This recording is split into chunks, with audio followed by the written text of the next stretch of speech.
Enfim, gente, teve mais gente que decidiu expor o Ítalo Santos, tá? A influenciadora Ayarla Souza, que já fez parte da turma do Ítalo, publicou uma série de stories no Instagram com graves acusações contra o influenciador digital.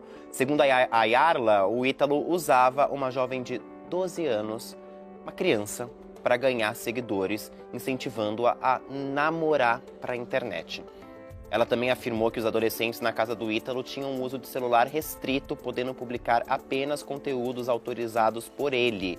Contratos teriam cláusulas que previam multas milionárias caso os menores falassem mal do influenciador, e presentes caros, como celulares e imóveis, seriam oferecidos às famílias em troca do uso da imagem dos filhos.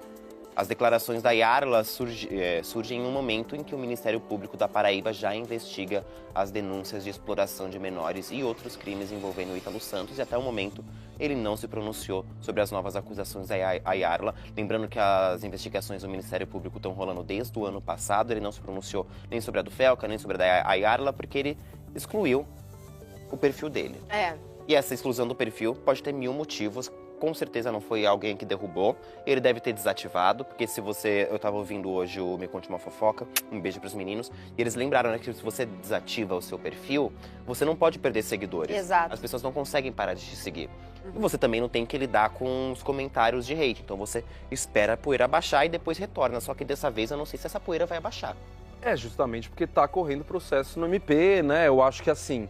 É importante a gente falar, né, que o Felca não foi a primeira pessoa a falar disso, a gente trouxe isso na semana passada, ele não é a primeira pessoa a falar disso, mas acho que ele foi a primeira pessoa que conseguiu estourar a bolha pelo tamanho dele, né, mas a gente tem um criador no Instagram também que é o Will, acho que o arroba dele é WillowSoul. Will ou Soul, e ele tá há bastante tempo falando disso, tem uma série de criadores que estão falando há muito tempo disso, e aí sempre quando estourava um pouquinho a bolha, o Ítalo ia lá, tirava do ar o Instagram dele, a poeira baixava, ele pedia pra derrubar alguns vídeos, e aí isso foi acontecendo, só que dessa vez o Felca conseguiu realmente, com o alcance dele, estourar essa bolha, assim, e fazer esse conhecimento ser de mais gente possível. Então, acho que realmente tá ficando mais difícil pro Ítalo seguir nessa estratégia dele, né? De, vou só deletar aqui, esperar a poeira baixar. Não sei se a poeira vai baixar. Agora também temos processos correndo contra ele, que também deve ter sido motivado por esses tantos outros criadores que fizeram esse barulho antes, assim. E aí eu acho que o Felca vem para botar essa pá de cal em cima disso. Eu acho que esse depoimento dessa moça é bastante importante também, né? Porque mostra por que também que isso não veio à tona antes, por que supostamente nenhuma outra pessoa envolvida nunca falou disso.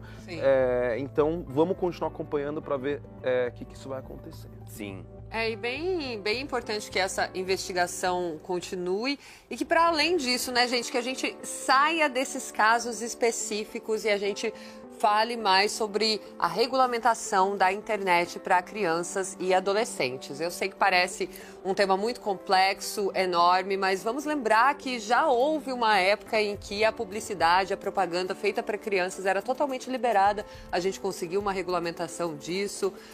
O que aconteceu com, por exemplo, a indústria do cigarro é um grande exemplo do quanto a gente é capaz, enquanto sociedade, de reivindicar uma regulamentação para situações onde o mal-estar coletivo, né, onde, aliás, o bem-estar coletivo não está sendo levado em consideração e está sendo mais maléfico para a sociedade, independente da indústria, do dinheiro, de quem são as empresas que estão por trás disso. Então, que enquanto sociedade a gente continue cobrando não só esses casos específicos, mas realmente aí a nossa lei que esteja mais diretamente voltada para proteger as crianças e os adolescentes no uso das redes sociais, da internet, na imagem delas, porque essa proteção, ela não pode estar só nas mãos das famílias. A gente precisa, como sociedade mesmo, começar a pensar nisso coletivamente. Sim, as redes sociais, que tá tendo uma tentativa de regulamentação já aqui no Brasil, na União Europeia, alguns lugares têm regulamentações muito fortes, mas sempre a gente esbarra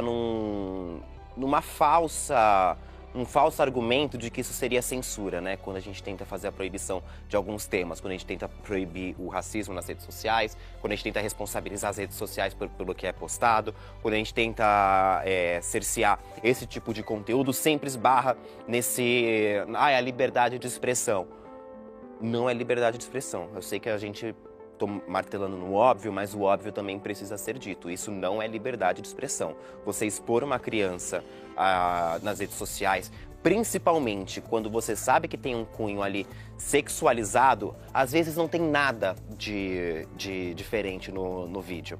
É uma criança fazendo ginástica, é uma criança na piscina, é algo que é super comum, mas o Felca fala sobre isso, né? A mente dessas pessoas que têm esse tipo de filia funciona de uma outra forma. Exato. Funciona em um outro caminho. Exato. Então precisa ter, sim, uma proibição ou algum tipo de regulamentação, alguma diminuição para a exposição de crianças e adolescentes nas redes sociais. Porque isso só continua fazendo com que essas pessoas tenham acesso mais fácil, coloca essas crianças em risco, os adolescentes em riscos e também faz com que essas pessoas se organizem em grupos e organizadas, essas pessoas são mais fortes, elas conseguem atingir mais pessoas, conseguem se proteger da melhor forma. A gente tem que barrar com que essas pessoas se organizem. Exato. Elas têm que ficar sozinhas nas casas delas e investigadas e punidas caso façam algum tipo de crime. Exatamente. E assim como a minissérie, por exemplo, Adolescência, né, trouxe à tona vários códigos da internet entre os adolescentes, né, vários tipos de emojis que eles usam para se comunicar sobre incel, red pill, enfim, né, várias dessas coisas, gente.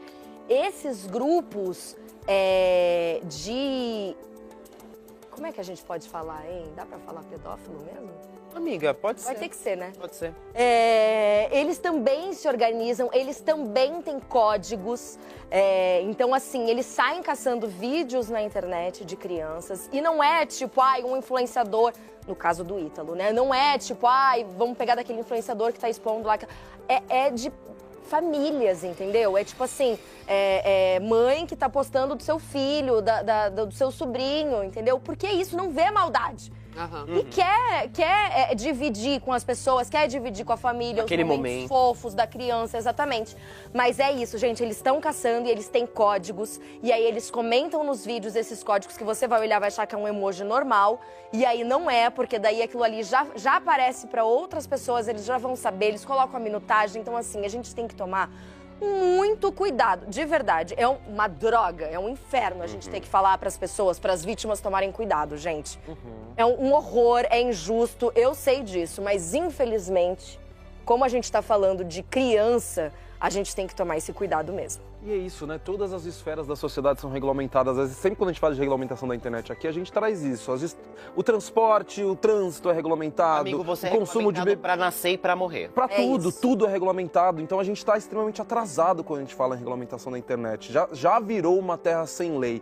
E nada mais é do que você regulamentar com base nas leis que já existem. Sim. Então, crime de ódio não pode. Você não pode ser racista na sociedade. Por que você vai poder ser racista na internet, entendeu? Lógico, se você é racista na internet, você vai ser penalizado pela lei. Só que isso já tem que ser barrado antes de acontecer, antes do crime acontecer, porque vai virando muito fácil de espalhar ódio na internet, entendeu? Então a gente tem que regulamentar para que certas coisas não aconteçam e para que as pessoas aprendam a viver na internet assim como a gente aprende a viver em sociedade. Se na sociedade a gente não sai xingando as pessoas na rua e não sai atacando as pessoas na rua, na internet a gente também não pode fazer isso, entendeu? E sim, as plataformas têm que ser responsabilizadas. Senão vira um grande lavo minhas mãos, não é culpa minha, mas no fim eles lucram com isso também. Exato. Eles lucram com o vídeo de crianças sendo sexualizadas, sendo adultizadas, entendeu? Então elas têm que ser responsabilizadas, porque elas sabem, quando a grana entra na conta por causa dessas coisas, elas sabem. Então não vem falar, tipo, a gente não sabe o que está acontecendo.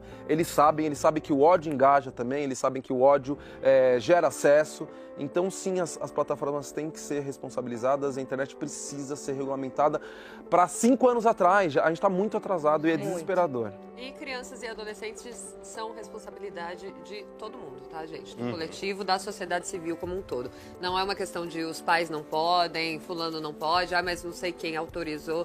Não é sobre isso. Todos nós somos responsáveis pelas próximas gerações que